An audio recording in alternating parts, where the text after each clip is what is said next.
भागवत की कथा हुई थी तो लोगों की इच्छा थी कि पुनः वो कथा इस वर्ष ही हो। तो परम भाग्यवान श्री श्री राम प्रकाश जी अग्रवाल जी के हृदय में प्रेरणा हुई कि हम लोग हरि कथा सुनेंगे, भागवत कथा, और सब लोगों को भी सुनाने की आकांक्षा हमारे हृदय में है। हमको यह प्रस्ताव बहुत अच्छा लगा और हमने अनुमति दे दी। उसी के फलस्वरूप आज हम लोग पुनः यहाँ पर श्रीमद्भागवत की रसमयी कथा प्रारंभ करने जा रहे हैं। मैं राधा विनोद बिहारी जी के श्री चरणों में, श्री गिरिराज धरण जी के चरण कमलों में, श्री जमुना जी के चरण कमलों में, मथुरापुरी और ब्रज के चरण कमलों में, और विशेषतः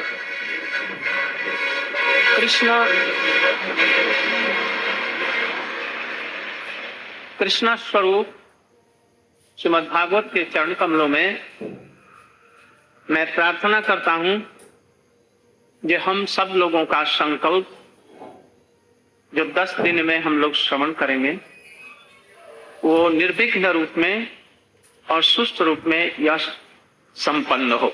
मैं इनके चरणों में प्रार्थना करता हूं। शुभानंद जी कथा आप लोगों को सुनाएंगे। मैं 3 घंटा लगातार बैठ करके बोलने में असमर्थ हूं, इसलिए प्रारंभ या अंत में मैं प्रतिदिन कुछ इसकी 4 बातें सुनाया करूं और सारी कथा श्रीमान शुभानंद जी सुनाएंगे। हम लोग और किसी भी लालसा से ये भागवत नहीं कर रहे। श्रोता भी परीक्षित महाराज की तरह केवल राधा कृष्ण का प्रेम चाहते हैं, और हम वक्ता लोग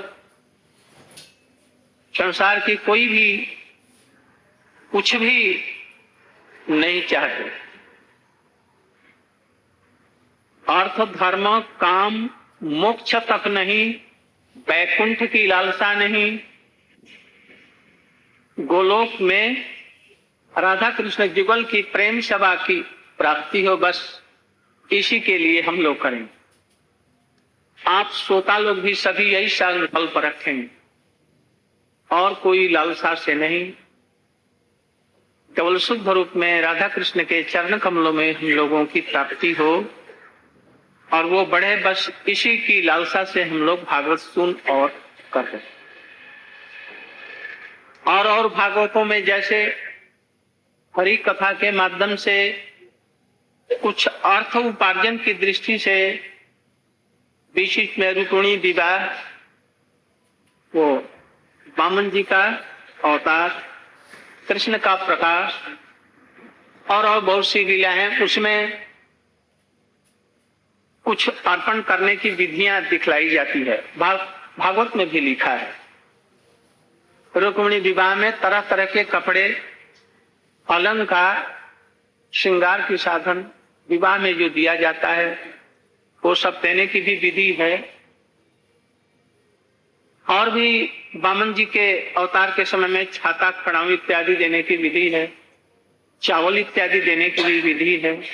कृष्ण के जन्मोत्सव में, अन्नकूट के उत्सव समय में बहुत सी कुछ देने की विधियां साधारण रूप में देखी जाती है, किंतु हम विचार करते हैं कि सुखदेव गोस्वामी ने क्या दक्षिणा ली और परीक्षित ने क्या दक्षिणा दी। और उस समय में जिसमें परीक्षित महाराज जी को सुना रहे थे श्रीमद् भागवत की कथा, उस समय में अन्नकूट के अवसर पर, रुक्मिणी के विवाह के अवसर पर वैसे ही उपढौकन और उपहार आते हैं जैसा कि उस समय में किया था। उस समय में ऐसा होता था उसमें हुआ। मैं समझता हूं कि हरि कथा के अतिरिक्त वो सब बातें नहीं है। वो सकाम भक्तों को आकर्षण करने के लिए, कुछ श्रद्धा उत्पन्न करने के लिए ये सब चीजें हैं। हम लोग इसको नियम ना तो निभा देंगे, किंतु इसमें हम लोग नहीं आएंगे। इस विषय दान दक्षिणा दहेज उपहार देना लेना ये नहीं। हम लोग आप लोगों को उपहार देंगे भगवान की विशुद्ध कथाएं, उसमें उदाहरण भी होंगे वो भागवत के, उपनिषदों के, पुराणों के, गीता के, ये सब उपदेश है। संसारिक ये सब चीजें हम लोग जैसे कि और सब कथाओं में देते हैं मनोरंजन के लिए, और उसमें आध्यात्मिक बात भी जोड़ देते हैं। हम आध्यात्मिक बात भी जोड़ने के पक्ष में हम लोग नहीं है। हम लोग केवल विशुद्ध कृष्ण प्रेम की तरफ में हम लोग रखेंगे। इसलिए बड़े प्रेम के साथ में आप लोग सुनेंगे। अभी उपस्थिति कम है, किंतु मैं समझता हूं कि आप लोग जब लौट करके सब लोग को कहेंगे, एक एक व्यक्ति 5-5 व्यक्ति को और लाइए, खूब अच्छी तरह से सब कथा सुने। भागवत में ऐसी सब बातें लिखी हैं, हम प्रसंग में ये सब की बातें करेंगे। कलयुग आ रहा है, अब तो आ गया है पूर्ण रूप से। कलयुग की अवस्था देख करके हमारे ऋषि महर्षि लोग नैमिषारण्य में उपस्थित हुए। उसके अगुआ सौनक जी थे। 80,000 या 88,000 ऋषियों के साथ में वहां पर आए हैं कलयुग के भय से। उनका शरीर बाहरी और भीतरी सभी काला हो गया है। यज्ञ खूब हो रहे थे द्वापर युग का अंत। इस यज्ञ से और स्वाहा स्वाहा से उनके अंदर में धुएं से सब कुछ काला पड़ा हुआ। इतने में सुत गोस्वामी पर पधारे वहां। उन्होंने कहा,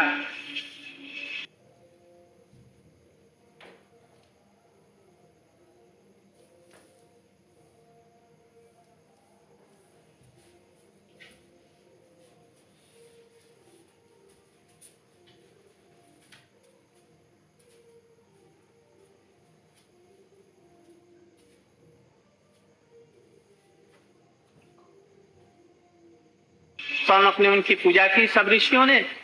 अच्छा हुआ आप पधारे।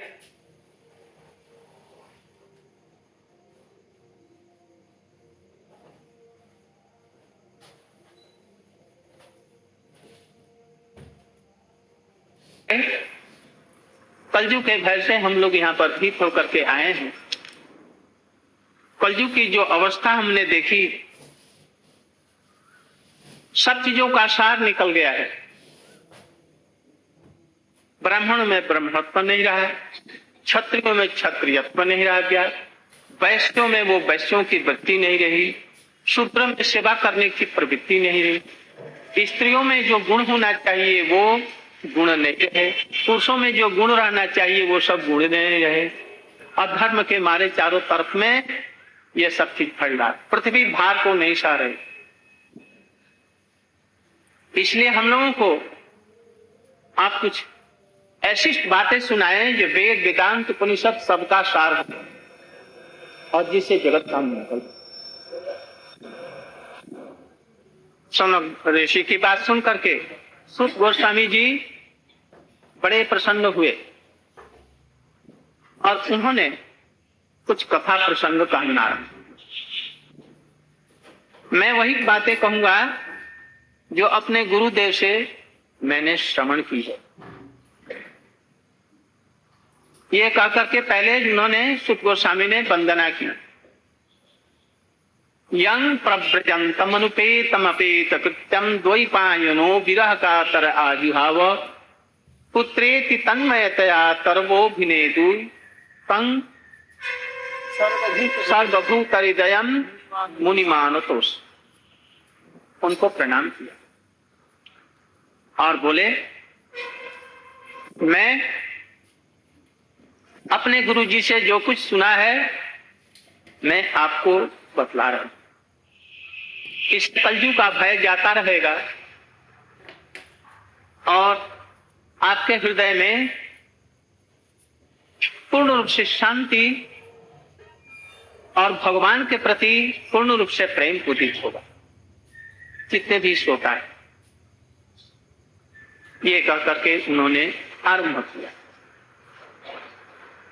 जो नारद ऋषि घूमते घामते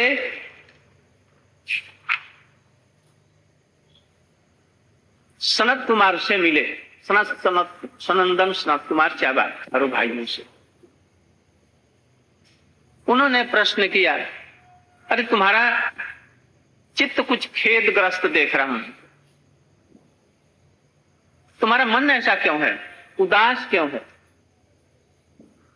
तुम तो समस्त शास्त्रों के तात्पर्य को जानने वाले हो, तुमको ऐसा खेद क्यों हुआ?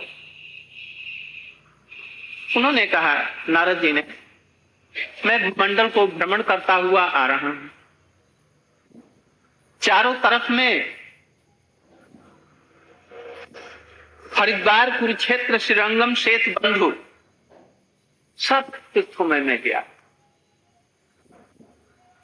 सब जगह देखा कि सभी लोग कलयुग के से अत्यंत त्रस्त हैं और उससे प्रभावित हैं। अब यहां पर सत्य, तप, शौच, दया, दान कुछ भी नहीं है। अंततः दया होनी चाहिए, वो दया भी नहीं है। दान इत्यादि तो सब समाप्त हो गया है। जीव अपना पेट पालने में लगे हैं।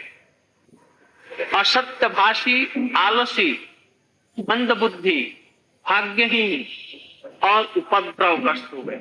राजाओं से भी सब समय डर रहता है, कोई भी शांति से नहीं। साधु संत जो कहे जाते हैं पूरे पाखंडी हो गए हैं। केवल देश उनका है, साधु संतों का भी, और की तो बात क्या है। भगवान की भक्ति के आड़ में अपने भोगों में ये साधु संत लोग भी व्यस्त हैं। उनका केवल वेश ही सार रह गया है। देखने में विरक्त हैं, किंतु स्त्री धन सभी का परिग्रह करते हैं। घरों में स्त्रियों का राज्य है, साले सलाहकार बने हैं। पिता माता से और पिता माता के प्रति कोई आदर नहीं। लोग कन्याओं का भी बिक्री करने लगे हैं। कन्याओं की बिक्री होती है, कन्यादान अब नहीं होता। 4-5 लाख रुपया, 10 लाख, 20 लाख रुपया हो, गरीब के घर में भी 1 लाख रुपए नहीं देने से वो बेचा नहीं जाएगा। स्त्री पुरुषों में कलह है। महात्माओं के आश्रम, तीर्थ और नदियों में जवनों का अधिकार हो गया। जन्मभूमि, कृषि जन्मभूमि, जितने भी काशी इत्यादि सर्वत्र ही जवनों का अधिकार है। उन दुष्टों ने देवालयों को नष्ट कर दिए हैं। इस समय न तो कोई योगी है, न सिद्ध है, न ज्ञानी है, न सत्कर्म करने वाला कोई है। सारे साधन इस समय कली के दामालम से जल करके भस्म हो गए। कल युग ने सभी देशवास के बाजारों में सब लोग अन्न बेचने लगे हैं। अब ब्राह्मण भी अन्न बेचते हैं, वैश्यों की तो बात ही क्या भी है। ब्राह्मण लोग पैसा लेकर के बेच पड़ते हैं। इस तरह से सब कथाओं, सब पृथ्वी के जितनी चीजें हैं, सबका सार सब समाप्त हो गया है। यहां तक कि भागवत का सार भी निकल गया है। क्यों? ब्राह्मण लोग या दूसरे लोग, अब दूसरे जाति के लोग भी ब्राह्मण बनकर, ब्राह्मणों की तो बात क्या, बिजनेस के लिए भागवत पाठ करते हैं और पैसा रोजगार धंधा करके अपने परिवार का पालन पोषण करते हैं। कथा श्रोता भी जो श्रवण करने वाले हैं, अपने दारिद्र्य को दूर करने के लिए, रोग को दूर करने के लिए और तरह तरह की चीजों के लिए, कामनाओं के लिए भागवत अब सुनने लगे हैं। पृथ्वी में पाखंड अधर्म बढ़ जाने से पृथ्वी का भी जो सार था वो समाप्त होने लगा। इसी तरह से पृथ्वी के सब चीजों का सार एकदम निकल गया। इस तरह से कलयुग का दोष देखता हुआ विचरण करता हुआ मैं जमुना के तट पर पहुंचा और वहां पर हमने देखा एक सुंदर सुकांत महिला बड़ी उदास है और दो बूढ़े बूढ़े उसके पास में सोए हुए हैं व्यक्ति। उनको कोई चेतना नहीं है और यह लड़की स्त्री, तरुणी स्त्री उन दोनों बूढ़ों को उठाने के लिए बहुत प्रयत्न कर रही है, किंतु प्रयत्न में उसको सिद्धि नहीं मिल रही। मैंने देखा भाई ये क्या रहा। मैं वहां पर पहुंचा और उससे पूछा यार तुम्हारी ये क्या दशा है। वो रोने लगी और बोले जी आज हमारा सौभाग्य है कि आप मिल गए, आप नारद ऋषि हैं, आप हम पर करुणा कर। ये दोनों दूसरे कोई नहीं, हमारे दोनों बच्चे हैं, ज्ञान और वैराग्य। मैं भक्ति हूं। ये दोनों बूढ़े हो गए हैं और बूढ़े होकर के अब होश नहीं इनको, और हमारे रहते हुए तरुणी अवस्था में ये बेचारी बूढ़े हो गए हैं। मैं इनको किसी प्रकार से उठा नहीं पा रही और यह लज्जा की बात है। मैया तो रहे ज्योति और बच्चे हो जाए बूढ़े। इन सब के संबंध में शुभानंद जी और विस्तृत रूप से बतलाएंगे, मैं संक्षेप में ही बतला रहा। इसलिए मैं चिंता कर रहा हूं कि मैं क्या करूं। उस समय में सनंदन सनत कुमार ने उनको कुछ बातें बतलाई। देखो, अरे आप तो भक्ति रस के आचार्य हैं और आप नहीं जानते हैं, आप सब कुछ जानते हैं। यदि इन लोगों को श्रीमद् भागवत की कथा सुनाई जाए तो जो कुछ आप चाहते हैं वह सभी कुछ हो जाएगा। इसलिए भागवत की कथा सुने। आपको याद नहीं कि आप भी, जबकि व्यास जी बड़े दुखी थे तो आपने ये कथा सुनाई थी चतुश्लोकी भागवत के रूप में, और उनकी क्या गति हुई आप जानते हुए भी मुग्ध जैसे हमसे पूछ रहे हैं। इसलिए आप ऐसा कीजिए, इनकी भागवत सुनाई, इनको भागवत सुनाई। भागवत की ऐसी कथा है सब प्रकार के लोगों का कल्याण हो जाएगा। वहां अधर्मी बेधर्मी कलयुग के जितने भी लोग हैं, यदि केवल श्रद्धा पूर्वक इस कथा को श्रवण करें, उनके समस्त जितने प्रकार के दुख दूर हो जाएंगे। भगवान के चरणों में उनकी अहेतु की भक्ति होगी और अंत में उनका सब कुछ जीवन सार्थक हो जाएगा। जब भागवत की महिमा कथा सुनाने लगे, सुन करके वहीं पर देखा वो भक्ति देवी जो है अपने पुत्रों के सहित वहां पर पहुंची और भक्ति देवी परम रमणीय रूप धारण कर लिया और उनके लड़के भी एकदम पूर्ण रूप से स्वस्थ हो गए।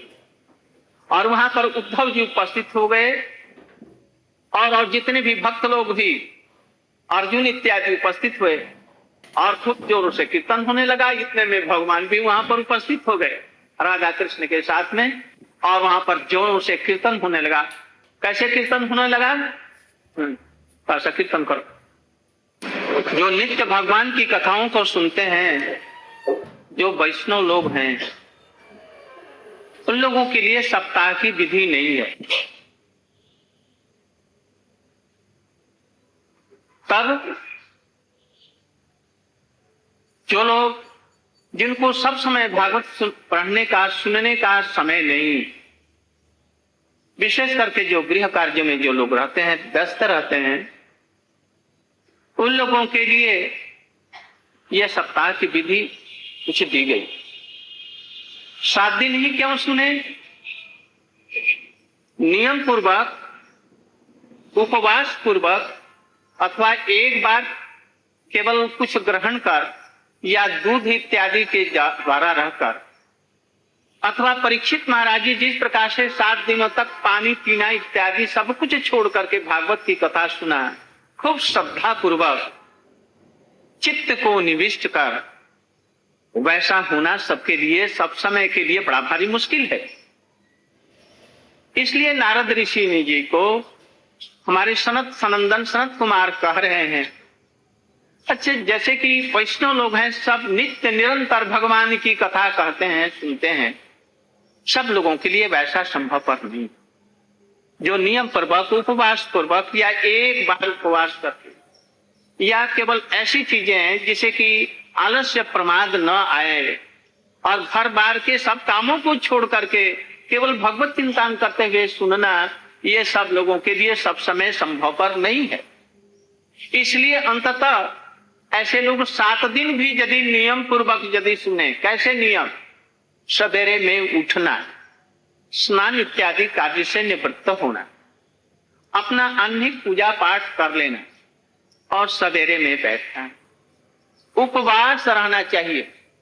यदि लोग जो उपवास नहीं रह सकें तो अंततः जैसे दूध है या दही का शरबत है, ये सब चीजें, इससे भी यदि संभव पर नहीं हुआ तो दिन रात में केवल एक बार लघु आहार करें।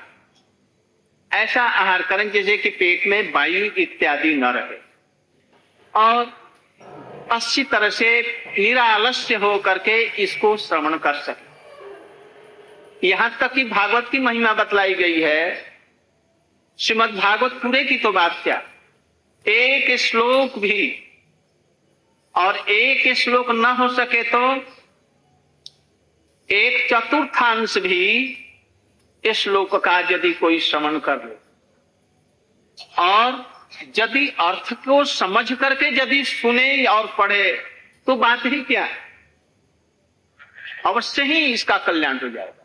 यदि सुन नहीं रहा, इस कथा का समर्थन कोई किया, बहुत सुंदर हरि कथा हो रही है, ऐसा समर्थन तो कल्याण ही कल्याण। ऐसी ये भागवत की कथा है। एक बात और समझना चाहिए, इसलिए ऐसा ही आप लोग रहने की चेष्टा करेंगे। कथा के समय में आप लोग अभी तो उपवास होंगे ही, 10 बजे के बाद में कथा समाप्त हो गई, उस समय में कुछ थोड़ा सा लघु आहार कर, अथवा यदि उपवास करना चाहें तो दूध इत्यादि के साथ में या उस तरह की चीजें लेकर के रखें। आलस्य प्रमाद नहीं होना चाहिए इस रूप में, जैसा कि विधि है। और दूसरी बात, श्रीमद् भागवत की कथाएं वेद और उपनिषदों से सार से बनी हुई है, तो पृथक रूप में भागवत कथा को सुनने की क्या जरूरत है? तो उस